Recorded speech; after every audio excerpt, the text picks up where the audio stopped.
Sekali lagi selamat siang saudara-saudara, senang bisa bertemu dengan saudara kembali dalam rumah Tuhan. Dalam Alkitab itu, Salomo khususnya mengambil beberapa hewan sebagai media pembelajaran atau sebagai alat untuk dia menyampaikan prinsip-prinsip. Dengan kata lain, kalau kita coba simak, seperti Salomo mengambil contoh semut, mengambil contoh belalang, mengambil contoh cicak, pelanduk dan sebagainya.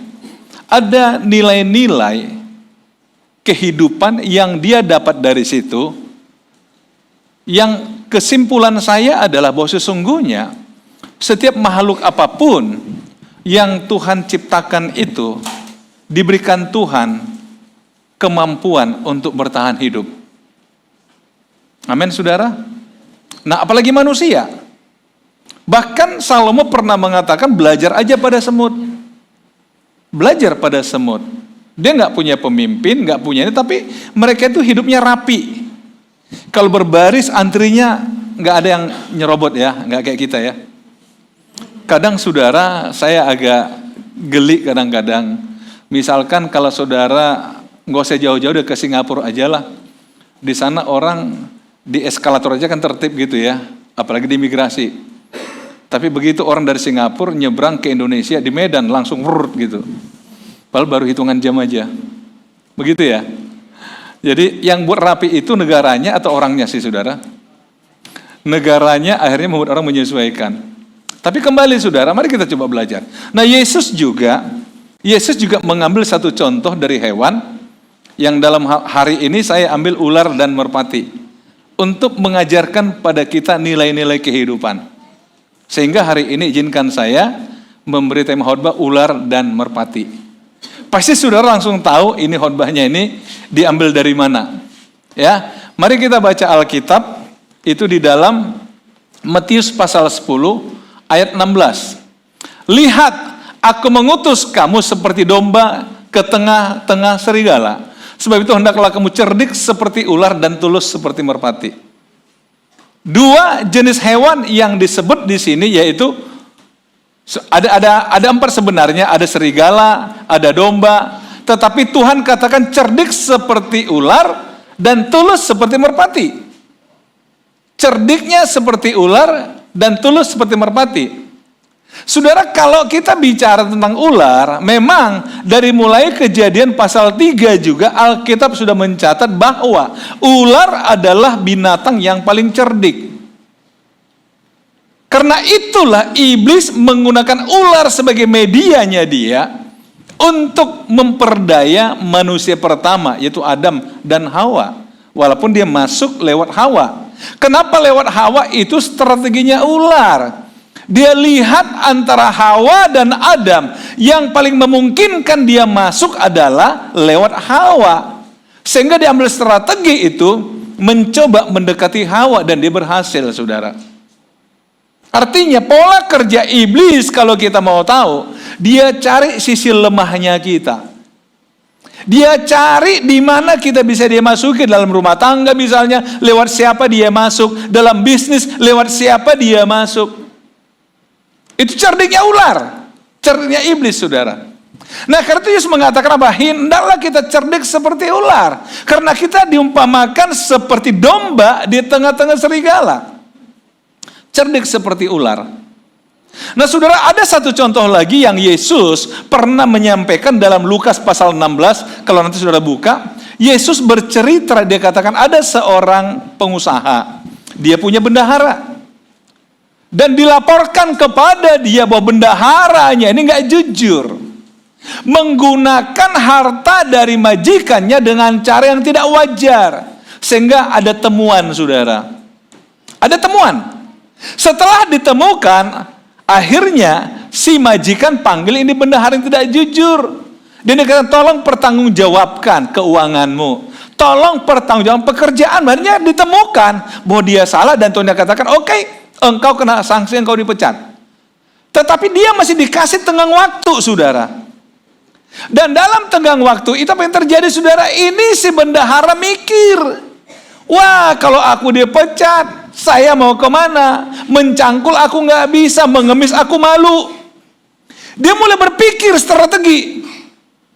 Dia dengan cerdik aja berpikir, wah, kalau begitu, dalam sisa jabatanku ini, aku akan gunakan maksimal. Dia panggillah orang-orang yang berhutang pada majikannya. Dia katakan, berapa hutangmu? Oh, 100 pikul gandum. Oke, saya kurangi ya, jadi 50. Kamu berapa? 50, jadi 25. Dia dekati semua. Alkitab memang nggak diceritakan mengapa dia boleh melakukan itu. Tapi yang menarik adalah, si majikan mengatakan, kamu cerdik. Kamu itu cerdik. Dalam waktu yang sempit itu, kamu masih bisa menggunakan untuk mengambil kesempatan, untuk mengambil keuntungan dalam situasi sempit. Kamu itu cerdik.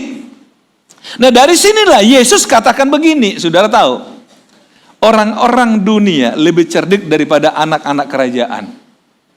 Orang-orang dunia lebih cerdik daripada anak Tuhan.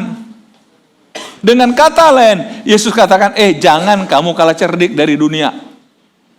Jadi saudara, orang hidup cerdik itu bukan sesuatu yang tidak boleh. Boleh. Tetapi Yesus imbangi dengan tulus.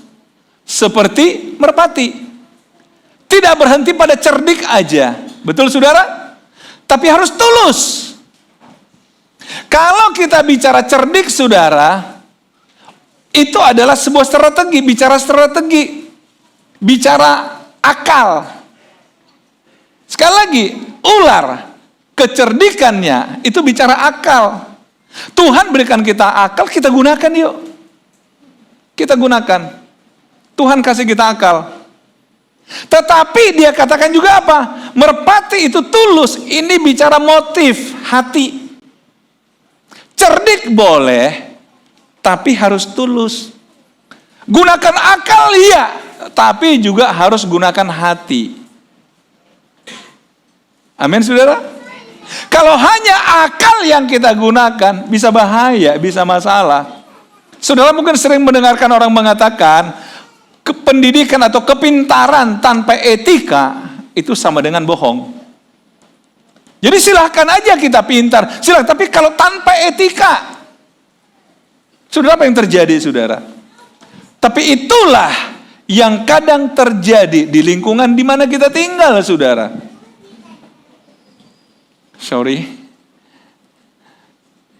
Oke, jadi saudara-saudara, tolong perhatikan.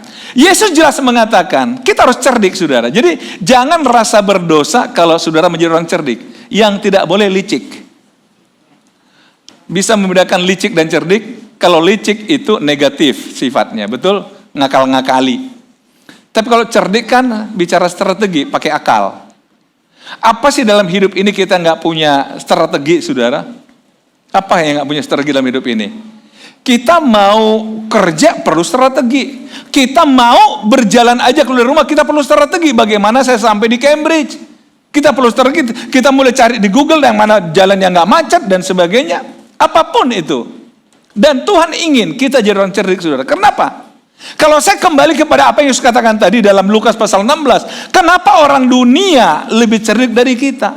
Akhirnya kita kalah dengan dunia. Saya coba menangkap simpel aja saudara. Yesus ingin katakan jangan kalah cerdik dari dunia. Dunia dengan segala kecerdikannya silakan. Tetapi anak-anak Tuhan nggak boleh kalah cerdik. Artinya apa? Jangan kita jadi bahan permainannya dunia. Karena itu saudara-saudara yang kasih Tuhan, Yesus mengingatkan tentang kita, mengapa kita perlu cerdik dan tulus. Tulus itu bicara motif. Kenapa Tuhan ingatkan ini? Lihat, dalam Matius pasal 7 dikatakan ada dua hal yang harus kita waspadai. Yang pertama adalah di ayat 17. Tetapi waspadalah terhadap semua orang. Karena ada yang akan menyerahkan kamu kepada majelis agama. Dan mereka akan menyesah kamu di rumah ibadatnya.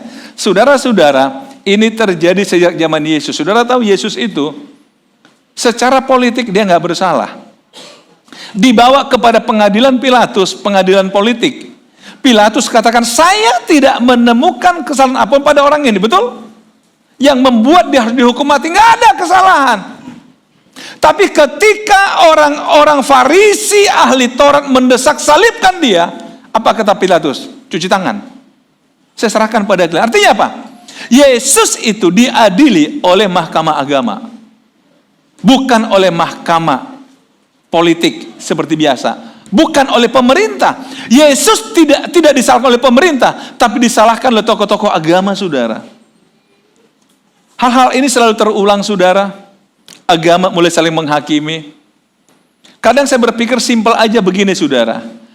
Ada orang menghakimi kita berdasarkan keyakinan dia. Bukan berdasarkan apa yang kita yakini. Dan ini tidak hanya bicara lintas agama, antar agama. Maksud di dalam internal agama juga, betul nggak? Sesama pendeta sekarang saling menghakimi. Kalau sudah nonton Facebook apa semua, aduh, agak malas didengarnya. Sesama anak Tuhan pun sekarang saling menghakimi, betul nggak? Karena merasa dia lebih rohani, lebih beragama. Dan ini akan terjadi, saudara. Jadi orang sudah menjadikan agama sebagai alat penghakiman. Dan orang yang berbeda dianggap sebuah kesalahan. Saudara-saudara saya, kita nggak punya banyak waktu sebenarnya, saudara. Saya selalu mendefinisikan begini, saudara. Kalau kita bicara agama, bicara masalah iman, bicara masalah dogma. Dogma itu adalah ajaran, saudara. Kalau diambil kesimpulannya, itu hanya dua kemungkinan. Ada namanya absolut, ada yang bersifat relatif. Misalkan absolut itu apa? Kita percaya Yesus itu Tuhan, betul? Yesus juru selamat, itu absolut, itu kita nggak mau digoyang. Tapi kalau masalah-masalah apakah ibadah, tepuk tangan, harus angkat tangan, itu hal yang relatif. Karena itu, saudara, saya nggak terlalu persalahkan orang kalau dia memang belum bisa tepuk tangan. Gimana? Jadi kalau ada saudara, walaupun WL-nya sudah semangat, saudara masih begini aja, saya bilang nanti waktunya tepuk tangan, sekarang belum. Jangan katakan karena nggak tepuk tangan kamu, ibadah kamu nggak sah. Nggak juga, saudara. Saya yakin, nggak tepuk tangan tapi kakinya hentak-hentak. Sama aja kan? Gimana, saudara? Ya saya perhatiin sih. Atau gini-gini dia. Kan sama aja. Saudara-saudara, ada yang relatif dalam hidup ini, tapi orang menghakimi orang dengan yang relatif. Tapi kita kembali, sudah waspadalah, kata Yesus. Orang akan menghakimi kita menurut keyakinan mereka. Majelis agama. Yang kedua, apa perlu waspadai? Saudara lihat. Dan karena aku, kamu akan digiring ke muka penguasa-penguasa dan raja-raja sebagai satu kesaksian bagi mereka dan bagi orang-orang yang tidak mengenal Allah. Dulu ada seorang pemuka agama sangat terkenal. Saya nggak mau sebut nama deh, karena ini live direkam. Tetapi orang itu sangat populer waktu itu sampai akhirnya membuat yayasan dan perwakilan Sumatera Utara juga dibuat. Saya nggak tahu gimana ceritanya, saya ditelepon seseorang, dia bilang, Pak, kita lagi buat yayasan, Pak, di Sumatera Utara, dan ini yayasan milik si A, dia sebutlah seorang orang sangat top. Bapak boleh nggak masuk di yayasan mewakili Kristen? Cuma satu-satunya loh, Pak, dari agama lain, yaitu Bapak. Dia bilang oke. Nah, saudara, karena saya orang satu-satunya di luar agama mereka, saya dapat hak istimewa duduk makan malam di sampingnya beliau. Saya katakan pada beliau begini, Pak, saya tahu Bapak kan dekat dengan para penguasa, Pak. Kami orang Kristen, Pak, ingin ikut bangun negeri ini, Pak. Tolong kami diajak dong, Pak. Kami pengen, Pak, ikut dilibatkan bangun negeri. Kami tulus, Pak. Tolong kami diajak, Pak. Cuma sayang, belum sempat ngajak saya, dia udah jatuh, saudara.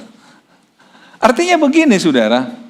Kadang-kadang orang merasa, kok ada agama yang dianggap tidak layak. Kok ada agama? Nah, itu terjadi, saudara. Ada orang meminjam tangan penguasa untuk menekan. Ada. Dalam bisnis, saudara mungkin merasakan. Bisa terjadi, ya nggak apa-apa. Itu fakta yang bisa kita hadapi sebagai anak-anak Tuhan. Kadang, saudara, orang bertanya, apa salahku? Apa salah kami? Kenapa jadi begini? Kenapa jadi begitu? Tapi faktanya memang, saudara, kalau saudara mengalami kesulitan hanya karena perbedaan sesuatu, saudara, itu Alkitab sudah katakan. Alkitab sudah katakan. Karena itu, saudara, kalau kita cerdik tapi tulus, Ini jadi modal kuat bagi kita, supaya kita tetap dalam perlindungan Tuhan. Kenapa saya katakan demikian, saudara? Lihat, ada 3 hal sebagai akibat dari cerdik dan tulus itu. Yang pertama, dalam Matius pasal 10, 19-20. Apabila mereka menyerahkan kamu, janganlah kamu khawatir akan bagaimana dan akan apa yang harus kamu katakan. Karena semuanya itu akan dikaruniakan kepadamu pada saat itu juga. Perhatikan, karena bukan kamu yang berkata-kata, melainkan Roh Bapamu, Dia yang akan berkata-kata di dalam kamu. Saya sederhananya ingin katakan begini, kalau hati kita tulus, maka di hati yang tulus itu, Tuhan akan tempatkan kata-kata yang pantas untuk saudara ucapkan pada saat saudara membutuhkan kata-kata itu. Di hati yang tulus. Kalau ingat perumpamaan penabur, hati yang baik, tanah yang baik, media yang baik, di sana benih itu bertumbuh, betul? Jadi kalau hati kita nggak sebagaimana Tuhan menempatkan kata-kata yang kita butuhkan itu ada di situ. Inilah perlunya ketulusan, saudara. Inilah perlu ketulusan. Saya mengalami berbagai peristiwa, saudara, di hidup ini, yang kadang-kadang saya agak terdiam. Kok saya bisa ngomong gitu ya? Padahal sebelumnya saya nggak kepikiran ngomong gitu. Atau bahkan saya pernah katakan, saya kayaknya belum pernah menggunakan kata-kata, tapi kok hari ini Tuhan izinkan saya menggunakan itu. Saudara, jujurnya saudara, berapa kali saya sedang khotbah, tiba-tiba ada satu kalimat-kalimat yang belum pernah saya rencanakan untuk ngomong itu, dan gak kepikiran, tapi terucap dari mulut saya ketika saya khotbah, saudara. Tapi saya yakin, kenapa itu harus terucap? Karena ada orang yang duduk di ruangan ini memang membutuhkan kata-kata itu, sehingga Tuhan taruh di mulut saya. Itulah sebabnya, saudara, nggak usah takut, karena Tuhan akan memberikan engkau kata-kata untuk engkau jawab kepada orang yang memberikan tekanan kepadamu. Ini fakta dalam hidup, saudara. Saya juga seorang dosen, saya pengajar, saudara. Kadang-kadang orang bertanya pada saya yang saya nggak siap, tiba-tiba, kok saya bisa jawab ya?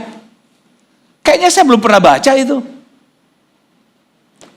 Terakhir, saudara, saya semakin merasa, hal-hal yang pernah saya ucapkan di mimbar ini, di tempat ini, saudara, akhirnya sekarang orang juga ucapkan hal yang sama. Saya yakin bukan karena mendengar saya, mereka enggak.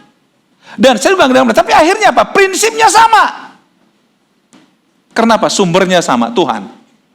Lihat, bukankah dalam masa-masa sulit, kadang-kadang kita dituntut memberikan jawaban, saudara? Betul, saudara? Nah, bagi orang yang cerdik tapi tulus, Tuhan katakan apa? Jangan takut, karena bukan kamu yang berkata-kata, melainkan Roh Bapamu, Dia yang akan berkata-kata di dalam kamu. Silahkan dunia ini mau berubah bagaimanapun, saudara, nggak usah takut. Karena apa? Tuhan tetap punya cara untuk menjaga kita, untuk melindungi kita. Kalau kita cerdik tapi tulus. Cerdik artinya apa? Membuka pikiran untuk hal-hal yang baru, saudara. Tapi tulus masalah motif, masalah hati.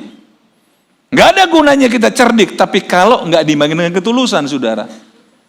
Tuhan, saya yakin, berpihak pada orang yang tulus.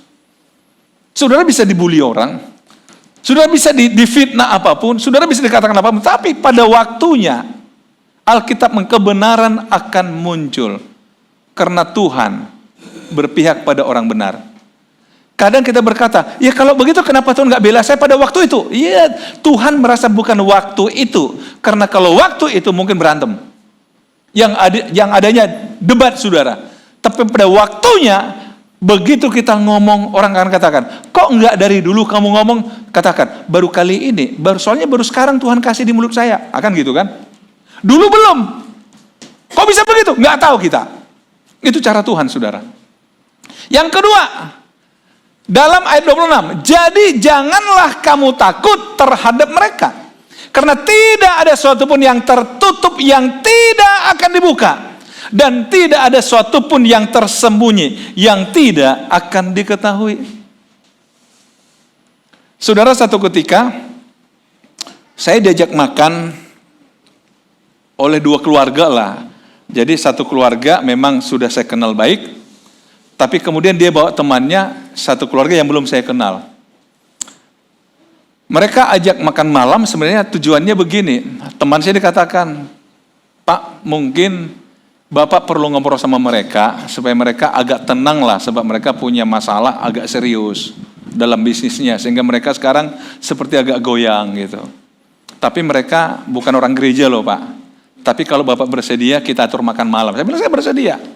Akhirnya kami makan malam di satu tempat, 3 keluarga, saya dan istri saya, kemudian teman ini satu keluarga, dan orang ini satu keluarga. Saudara, jujurnya, saya waktu datang ke situ, saya nggak pernah berpikir mau ngomong apa, walaupun saya diberitahu bahwa orang ini sedang gelisah karena ini dan itu. Saya cuma doa sama Tuhan, Tuhan, tolong berikan kata-kata di mulut saya yang dia butuhin. Jadi apa gunanya saya baca buku, oh nanti saya bilang begini. Enggak, saya nggak mau begitu, saudara. Jadi ketika kita mulai ketemu sambil makan malam, ngobrol santai, saya tetap doa, Tuhan kira-kira orang ini butuhnya apa ya? Tuhan kira-kira saya harus ngomong apa sama orang ini ya? Akhirnya setelah makan malam, dia mulai cerita kegelisahan dia, tiba-tiba saya cuma ngomong begini sama dia gini. Sebenarnya hidup ini bisa dibuat simple tapi nyaman. Jujur, begitu saya ngomong, saya bingung, kok bisa saya ngomong begitu? Tapi begitu sama begitu dia nangkap, maksud Bapak apa? Simple tapi nyaman. Ya simple tapi nyaman. Iya, Bapak maksudnya apa? Hidup buat simple tapi nyaman itu maksudnya apa Pak? Saya bilang, simpelnya adalah cukup percaya Tuhan Yesus. Tiba-tiba kita nyaman. Dari situ dia tertarik. Maksudnya gimana tuh Pak? Bisa jelasin nggak Pak ke kita? Saya jelasin hanya 15 menit. Langsung kata, Pak gimana caranya Pak? Supaya Tuhan Yesus ada di hati saya. Saya katakan kalau Bapak mau, Bapak berlutut, doa. Saya doain Bapak sekarang. Hanya berlutut dia dengan keluarganya, saudara. Kita doain. Minggunya langsung ke gereja, sudah katakan, benar Pak, hidup simple tapi nyaman ya. Sampai hari ini. Saudara-saudara, kadang ada satu yang maka dikatakan tidak ada yang tersembunyi. Tuhan simpan ketika engkau butuh di situ. Diberikan Tuhan. Ketika kita nggak butuh, ya Tuhan simpan. Tapi ketika butuh, Tuhan katakan gini. Tuhan katakan begini, ini buat. Tidak ada yang tersembunyi yang tidak akan dibukakan. Tapi sekali lagi, jadilah cerdik tapi tulus. Cerdik artinya apa? Membuka ruang untuk hal-hal yang tidak terpikirkan sebelumnya. Amin, saudara? Jadi jangan, saya nggak biasa, saya nggak bisa. Enggak. Tapi disitulah ketika kita buka ruang untuk namanya kecerdikan, kebijaksanaan, di sanalah Tuhan akan berikan apa yang kau butuhkan. Yang tersembunyi akan dibukakan. Dan yang ketiga saudara, bukankah burung pipit dijual 2 ekor seduit, namun seekor pun daripadanya tidak akan jatuh ke bumi di luar kehendak Bapamu. Diambil lagi di sini contoh burung.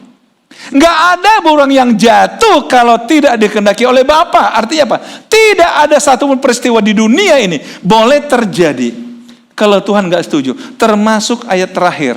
Ini ayat penghiburan saya, saudara. Dan kamu, rambut di kepalamu pun terhitung semuanya. Jadi saya walaupun begini-begini, saya bahagia, saudara. Ternyata dihitung Tuhan. Haleluya. Gimana saudara? Saudara-saudara, beberapa waktu yang lalu kan biasa televisi, si Anang Hermansyah, dia di Turki tanam rambut, gini. Terus saya iseng, saya katakan sama anak saya, sama istri saya waktu kami duduk bareng. Saya bilang gini, wah saya juga maulah.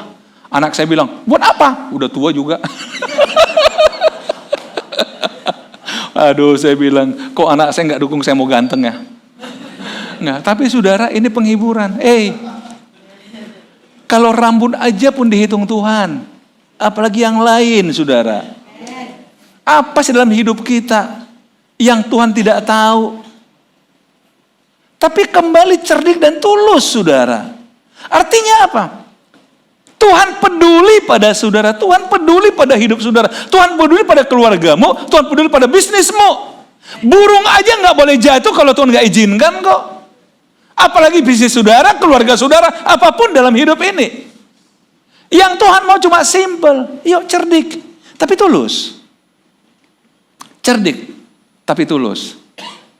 Saudara, saya berapa kali katakan kan begini, tolong para istri paham ya. Suami-suami itu kadang-kadang gak mau cerita pada istri hal-hal tertentu. Karena apa? Karena suami baru berpikir strategi. Kalau ceritakan masih dalam tatanan strategi pada istri udah ngomel-ngomel. Istri sudah merasa itu sebuah kesimpulan. Makanya saudara, kadang-kadang istri kata, mana teleponnya? Biar aku yang telepon, ya kan? Padahal suami baru sudah cerita pembukaan. Halo para suami. Makanya kadang-kadang dia tidak mau cerita kecuali sudah jadi kesimpulan. Loh, ini rahasia kami. Minta maaf saya bukakan hari ini. Jadi jangan desak suami untuk berterus terang kalau belum selesai. Biasanya kami akan beritahu kalau udah selesai. Sebab kalau tengah jalan, emosi bermain. Halo, para ibu paham? Tapi nggak mau tahu ya. Harus terbuka. Iya, terbuka. Oke. Jadi saudara-saudara, strategi. Tapi yakinlah kami semua tulus kok para suami. Amin, saudara-saudara. Kita tulus. Cuma memang kita perlu kecerdikan ya, sedikit ya. Tapi sekali lagi saudara, tidak ada yang tersembunyi yang tidak dibukakan. Tidak ada yang tidak diberitahu pada kita. Bagi orang cerdik tapi tulus. Jalani hidup ini bersama dengan Tuhan. Saya percaya pada waktu yang dibutuhkan, Tuhan beritahu ini. Tuhan Yesus memberkati kita.